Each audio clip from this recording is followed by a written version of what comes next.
अस्सलामुअलैकुम नाजरीन, लाजवाल चैनल में आपका खैर मकदम। मैं हूँ शाहिलाल।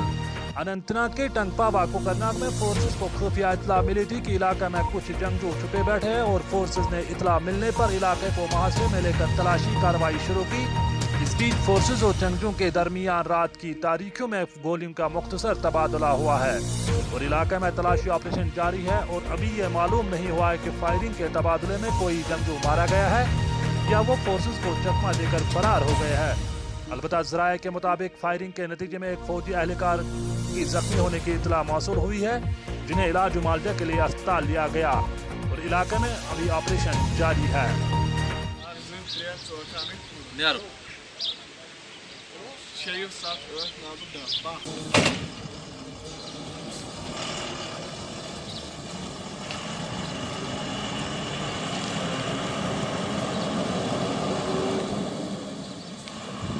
लाजवाल उर्दू न्यूज़ यूट्यूब चैनल को सब्सक्राइब जरूर करें और बेल आइकन पर क्लिक करें। बेल आइकन पर क्लिक करने से आपको ताज़ा तरीन खबरों की फौरी जानकारी मिलेगी।